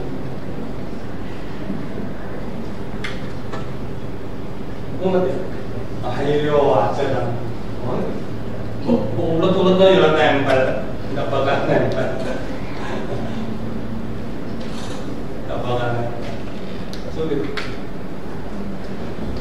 Mau bayangkan itu, garam ditempelin logam, anggo. Ini ada apa yang bisa dipelajari, bisa diambil. Segala sesuatu itu kalau tahu ilmunya itu mudah, ya kan? Tapi segala sesuatu kalau nggak tahu ilmunya akan sulit. Ini pentingnya ilmu. Makanya saya kesini niati berbagi ilmu. Berbagi minta tidak banyak. Saya tidak digaji tidak bisa. Saya berbagi ilmu. Yang gaji saya setiap. Saya berbagi ilmu di sini. Segala sesuatu kalau tidak tahu ilmunya susah. Tapi kalau tahu ilmunya simpel. Contoh, kamu kalau di rumah ini gambar, ini simpel contoh tapi yang lain. Ini ada tandon air yang muatannya 1000 liter. Setelah bertahun-tahun ini di bawah ini ada endapan macam-macam pasir, tali cicak, macam-macam. Bahkan ngendap di sini semua gitu kan. Lama-lama kan tebel gitu kan. Tambah. Pertanyaan saya, gimana caranya menghilangkan kotoran di bawah endapan tadi? Tanpa buang air kan, tanpa gulengi baru nih, tanpa itu, taruh di bawah sini atau di taruh di atas, tanpa mengganggu, airnya tetap, tapi endapannya ambil kayu, kamu aduh, maaf kotor kabeh, endapan, jadi mabul lah. Kalau kita nggak tahu ilmunya itu, tapi kalau tahu ilmunya, tukang batu saya di rumah pintar, karena tahu ilmunya. Dia ambil selang, masukkan ke dalam, selang ditaruh kuat, yang tingginya sedikit di bawah dasarnya bertanda. Kalau tingginya sama nggak bisa, tingginya diatur taruhlah tandanya di sini, selangnya sama.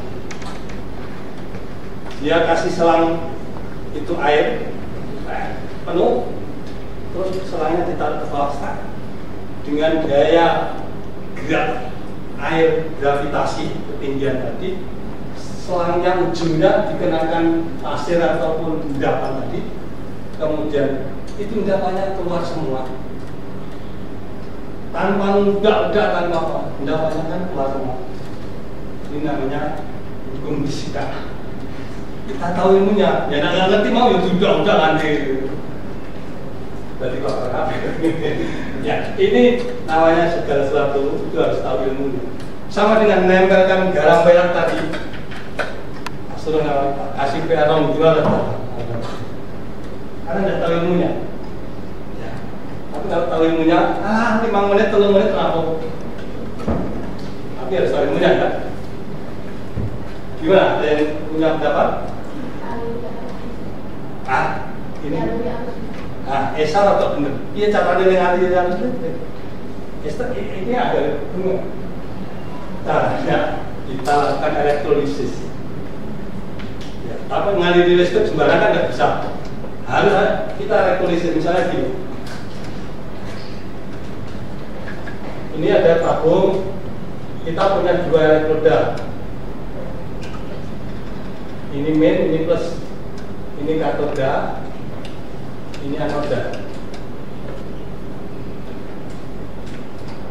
Ini saya kasih garam NaCl, Na plus minus.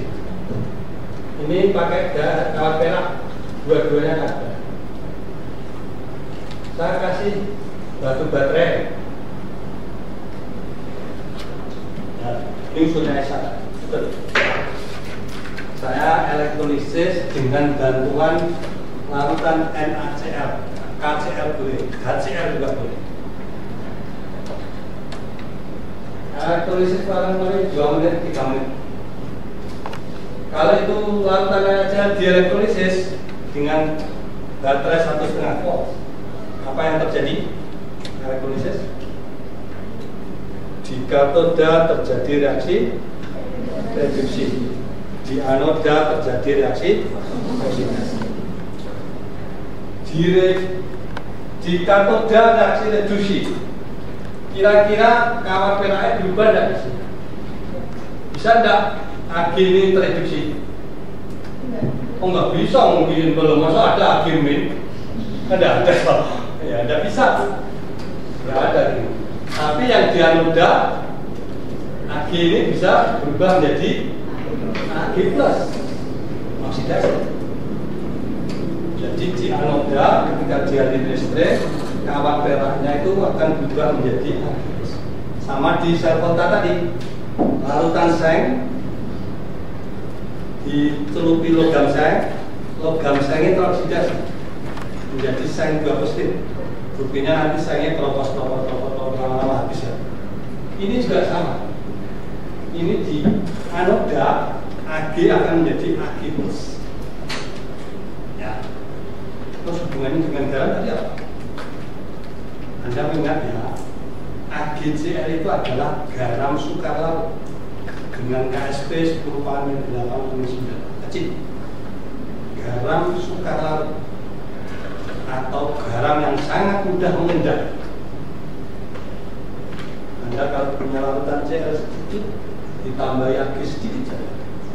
Misalnya larutan HCl tambahin perak nitrat sedikit, kan wajaran berapa? Sak tetes saja. Ada ion Cl ditetesi Ag sak tetes, terus wah sudah langsung warnanya putih. Ini SMA mana? Wah, SMA 1 Banjarnegara atau Banjarnegara. Ya, warnanya putih endapan AgCl. Itu sangat mudah karena dia garam sukar laut. Nah, bayangkan sekarang kalau itu ada elektrolisis, begitu listrik dihubungkan, kan di permukaan elektroda langsung menghasilkan Ag besar karena dia oksidan. Ketika di sini ada Ag plus di permukaan, padahal larutan ini kan isinya Cl di larutan di lingkungan elektroda itu kan isinya Cl dan Na plus. Ada Na Ag plus, ada di sampingnya ada Cl itu sama yang lagi dari Banjarnegara 4 tahun di sini 2 tahun. Dulu di SMA punya pacar besar, tapi 4 tahun tidak pernah ketemu karena dia sudah di sini, pacarnya di Jakarta tidak pernah ketemu. Tahu nggak sengaja pas Idul Fitri datang ke rumah, tahu pacarnya ketemu ding jalan, kira-kira dibelok. Enggak, ya bayangannya begitulah artinya. Tapi karena kekuatan antara Ag dan Cl itu begitu diteteskan langsung jadi garam, enggak. Itu sama, Ag plus ketemu Cl itu langsung jadi AgCl. Karena dia mempunyai kekuatan ikatan yang menjadi garam sukar laut. Dan begitu ketemu ada Ag plus keluar dari elektroda, di luarnya ada Cl langsung ketemu. Begitu ketemu langsung nempel di AgCl itu. Orang sempat keluar, di sampingnya sudah ada Cl. Jadi Ag plus kena Cl, jadi endapan yang langsung nempel. Itu artinya elektroda AgCl itu kita mengelektrolisis yang berlidah itu dengan elektroda itu hanya 2 menit 3 menit langsung jadi garam yang menempel. Itu kalau tahu ilmunya ya. Kalau nggak tahu ilmunya setengah mati lah. Ini namanya jadilah garam AgCl menempel Ag, dan ini bisa untuk mensensor adanya Ag plus dan Cl. Ya, bisa mensensor adanya Ag plus dan Cl.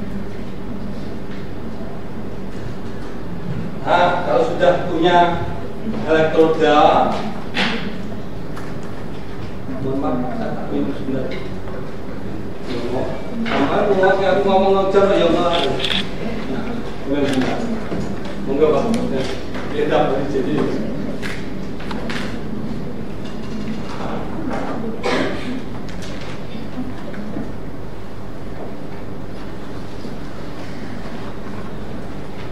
Ada pertanyaan dulu? Ambil saya minum.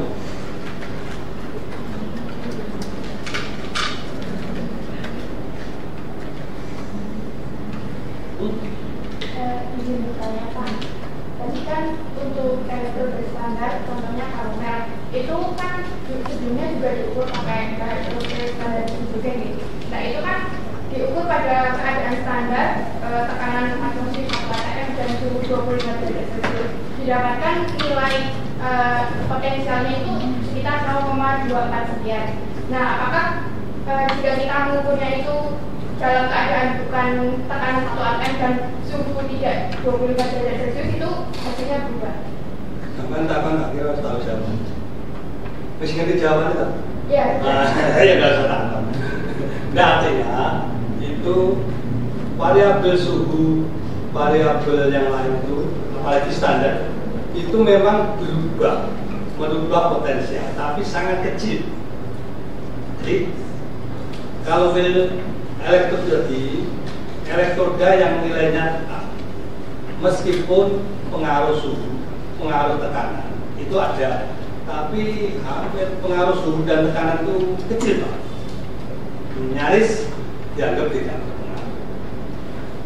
Nyaris potensialnya. Kalau toh berpengaruh kan pengukuran tetap pada suhu yang sama, kan? Misalnya Anda mengukur sekarang kan ya hangat ya sejam, tapi kan suhunya ya mirip-mirip aja.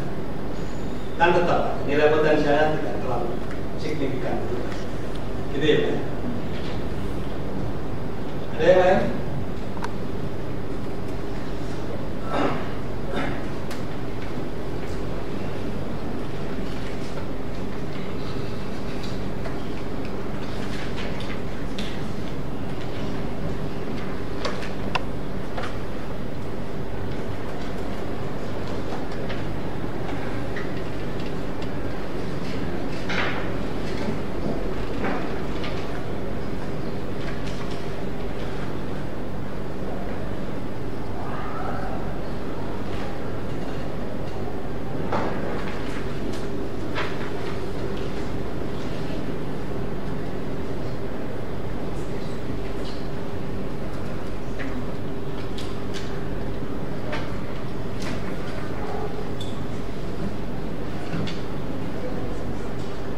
Kalau tidak ada, coba sekarang di sini. Saya berikan contoh.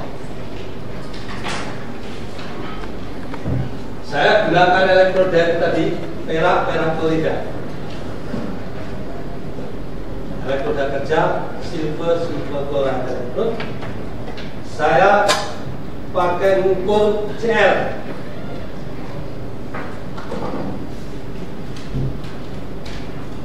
Kira-kira bisa nggak? Logikanya bisa nggak? Oh bisa. Wong dia elektroda AgCl yang bisa berkeseimbangan dengan Ag plus dan Cl, pasti bisa. Mengukur CL. Nah ini hanya salah satu contoh elektroda itu. Elektroda yang lain itu banyak variasinya. Makanya saya kalau masih kuliah elektroda kerja itu panjang karena memang macam-macam. Contoh besi, kalau Anda mau buat elektroda besi itu pakai pasta karbon misalnya, kuncinya adalah kita punya senyawa yang bisa berkeseimbangan dengan besi. Ya, contohnya misalnya Anda tahu pengompleks besi misalnya penantrolin. Penantrolin itu bahan ditaruh di permukaan elektroda, gimana caranya ya ilmunya? Itu ditaruh di permukaan elektroda, nanti dia akan ada keseimbangan antara besi penantrolin berbentuk senyawa kompleks. Nah disitulah ada keseimbangan, disitulah bisa elektroda yang ada penantrolinnya tadi membaca adanya ion besi. Ini contoh yang lain. Ini saya pakai yang simpel aja, yang jenisnya padat. Dia mensensor tiamin. bisa jelas. Sekarang ini buktinya, saya punya data. Saya punya ion klorida konsentrasinya 10⁻⁷ molar, tabung kedua 10⁻⁶ molar, tabung ketiga -5 molar, dan seterusnya tabung ke-8 1 molar. Saya pasang elektroda dan standarnya, saya ukur potensialnya. Di sebelah kanan potensialnya terukur 10⁻⁷ molar ini 258,52 milivolt. 10⁻⁶ molar 259. Seterusnya ke bawah 10⁻⁴ 212,8. 10⁻2 106. 10⁻⁻1 52,78. 1M 0,58. Sekarang yang perlu dicermati, dari atas konsentrasi makin ke bawah makin besar. Potensial dari atas ke bawah ini makin kecil. Kok bisa? Padahal tadi Lantanu makin besar konsentrasi, potensialnya makin besar. Kok ini makin kecil? Tapi tetap ada hubungan ya? Ada hubungan. Ini makin besar, kok ini makin kecil. Kalau Lantanu tadi makin besar, kok potensialnya makin besar. Itulah yang oleh Pak Nes, persamaan Nes tadi bunyinya E sama dengan E0 plus minus RT per NF ln K. Persamaannya itu plus minus. Artinya gini, kalau ini maaf spedolnya gini, kalau yang diukur itu kation, ini persamaannya pakainya plus. Jadi hubungannya E sama dengan 0 plus RT per NF ln K. Analit. Ini T analit. Kalau kation maka seperti lantanu, kalsium itu pasti persamaannya plus. Tapi kalau anion yang diukur itu hubungannya pasti negatif. Contohnya kalau klor ini persamaannya adalah E sama dengan E0 min RT per NF ln konsentrasi klor.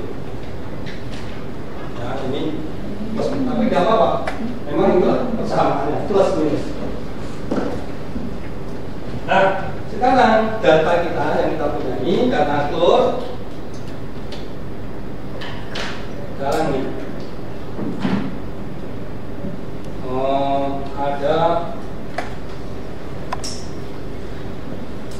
konsentrasi klor dari 7 sampai 1.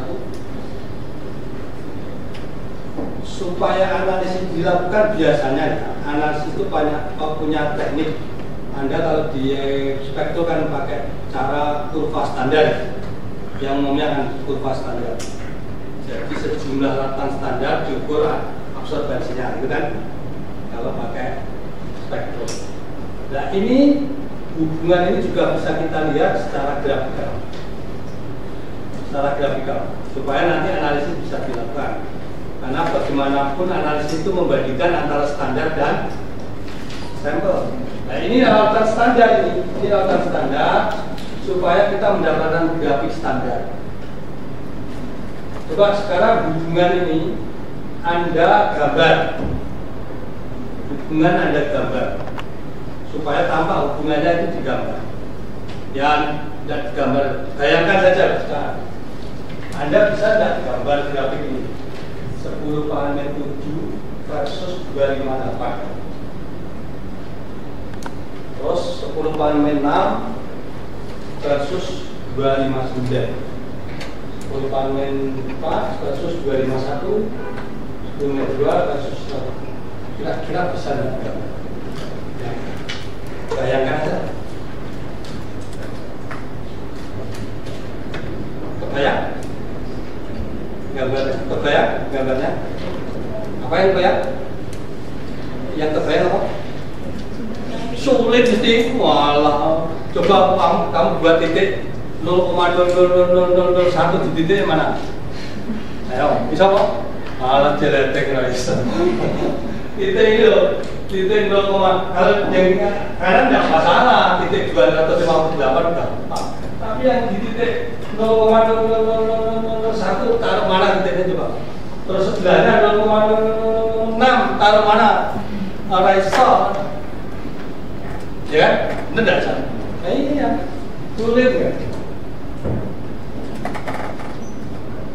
Maka kita lihat kebersamaannya. Persamaan tadi kan E sama dengan E 0 plus minus 2,3 log X. Sekarang kita ubah persamaannya ke persamaan logaritma. Caranya ini dibedakan supaya bisa membuat grafik. Kalau ini digambar itu sulit, maka supaya bisa tergambar ini kita ubah. Yang titik 10/7 tadi kan persamaannya log X. Ya, terus kita cari angka log X-nya. 10/7 saya buat log 10/7. 10/6 karena persamaannya pakai log. Log 10/6, 10/3 log 10/3 dan seterusnya. Ketika itu lognya nilainya menjadi log 10/7 berapa? Min 7. Nah, jadi 10/7 konsentrasi kalau kita logkan jadi min 7, 10/5 kita logkan menjadi min 5, 10/1 kita logkan min 1, log 1 0. Ini 0. Log 1 0. Maka sekarang titiknya itu bisa kita gambar. Konsentrasi ini kita wakili dengan log konsentrasi. Min 7, min 6, min 5, min 4, min 3, min 2, min 1. Nah, gambar kan gampang kok. Min 1. Terus yang di kanan ini juga kita gambar. Ada angkanya. Maka kalau itu digambar, ketemunya gambar ini. Yang sini log konsentrasi. Nah, konsentrasi tadi nggak bisa digambar, susah gambarnya. Ya komputer bisa lah, tapi maknanya tidak tampak. Yang di sini potensial, tadi paling tinggi 250. Nah, ketemulah gambar ini.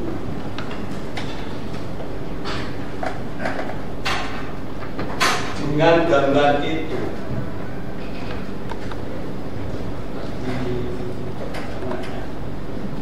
persamaan tadi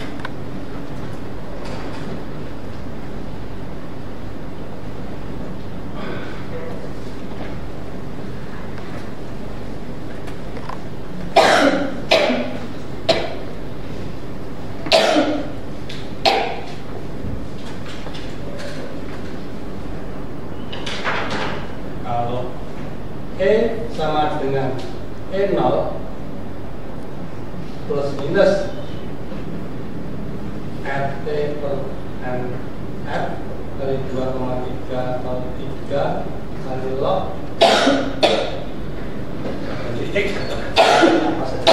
Kalau C aja ya E dan C 5 menit lagi sorry 5 menit lagi, tinggal 5 menit. Sekarang kita ubah. Ini ada variabel potensial, ini intercept, ini slope, ini variabel log X itu adalah kalau saya gambarin jadi X besar. Jadi ya, Anda mengenal persamaan vertikal A sama dengan B minus C atau Y sama dengan A plus minus B X. Di matematika mengenal persamaan Y sama dengan B plus minus X BX, atau dibalik Y sama dengan B plus minus AX. Ini adalah persamaan garis lurus yang tidak lewat titik 0,0. Persamaan garis lurus. Artinya kalau di situ lihat Y dan X hubungannya pasti lurus. Nah ini kalau log X itu saya gantikan JX itu, maka antara Y dan log X itu pasti lurus. Jadi antara E dan log X itu adalah pasti linear. Maka itulah yang menjawab daerah ini yang linear ini. Inilah hubungan yang sesungguhnya tampak. Daerah yang linear ini antara log X dan potensial itu yang mencerminkan hubungan antara konsentrasi klorida dan potensial. Ya, maka di daerah itulah yang di volta itu kita pelajari, di potensio kita pelajari, seperti juga di AS dan spektro kita mencari grafik hubungan yang linear. Nah, dengan demikian kita memaksa dapat persamaan garis lurus. Angka dari min 5 sampai itu yang lurus tadi kita buat ternyata betul.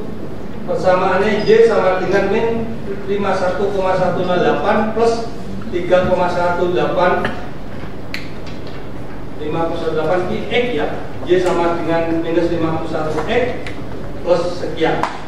R-nya 0,99. Artinya garisnya linear, slope-nya sekitar 51, intercept-nya 3,1, maka daerah ini yang bisa kita pakai untuk deteksi. Kelebihannya potensiometri biasanya ini bekerja di ring yang luas. Tapi kalau spektrofotometri biasanya kita bekerja di ring yang sempit. Nah, hanya konsentrasi kecil saja kita bisa baca. Kalau konsentrasi di besar sudah tidak memenuhi garis lurus. Nah, di potensiometri biasanya ring kita lebar. Maka ini bisa kita maknai, dia bisa membaca di dalam 10 min 5, 10 min 4, 10 min 3, min 2, min 1, dan semua area itu bisa untuk membaca analit. Ya, ini contoh dapat kurva standar yang tadi Y sama dengan min 51,108 X plus 3,18. Nah, dengan R-nya sangat linear. Kalau kita misalnya punya sampel yang ada klornya, yang ada CL-nya, kita ukur. Misalnya ini sampel itu kita punya nilai 100 mV, kan kita analisis untuk ukur yang sudah kita anjurkan 10 kali kan? Itu diukur potensialnya 150 mV sampelnya. Maka 150 mV yang kita ukur sampel tadi kita masukkan persamaan. Di persamaan tadi yang Y sama dengan ini min 51,108 X plus 3,187, kita masukkan angka 150 sebagai E, sebagai Y masuk sini, maka 150 sama dengan min 51,108 X plus 3,1, terakhir X nya ketemu min 2,873, itu X. Tapi ini kan log X, digambar itu X, tapi di limpahan persamaan itu log X. Maka ini kita ubah 2,873 itu kita inverse log. Di komputer ditambah adanya inverse log, kita pencet, ketemulah angkanya 1,35 kali 10 banding 3 molar. Itu sampel yang kita ubah dengan cara potensiometri. Ya, cara analisis kan sama dengan metode membandingkan standar dan sampel. Inilah contoh ya. Tapi kalau ini diajarkan 10 kali kan tinggalkan 10 saja. Artinya apa? metode ini alhamdulillah bisa kita lakukan. Datanya cermat, limit deteksinya lebih rendah, harga alatnya murah, dan elektrodanya bisa buat sendiri. Bayangkan ini elektroda kawat perak yang harganya berapa ribu itu, saya lapisi logam perak klorida, kita bisa gunakan untuk analisis G+ maupun CL. Murah sekali. Ini ya, makanya prospektif sekali elektrometri ini dalam pengukuran. Memang kita punya PR dalam measurement saja semuanya, itu biasanya terkait dengan selektivitas.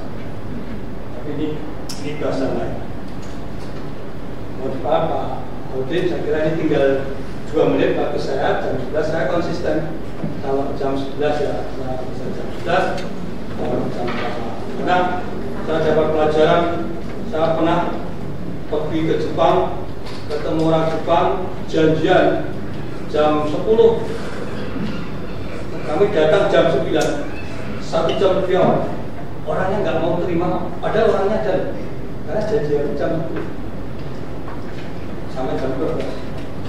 Setelah jam 12 persis ya full berhenti, nggak mau tambah. Pokoknya inilah budaya disiplin waktu diulang. Tapi saya juga ada variabel yang saya juga tersinggung. Saya di sana kan mau sholat ke kamar mandi oleh penerjemah diberitahu, Pak, tolong ya Pak, nanti kalau pakai kamar mandi akhirnya jangan muncrat ya Pak. Hijau masa. Nah masa wudhu airnya nggak boleh muncrat. Itu saking disiplinnya orang Jepang ya Pak ya, bahwa air di kamar mandi itu tidak boleh muncrat, tidak boleh. Saking disiplin. Betul, memang saking disiplinnya. Saya lihat di jalan itu ada mobil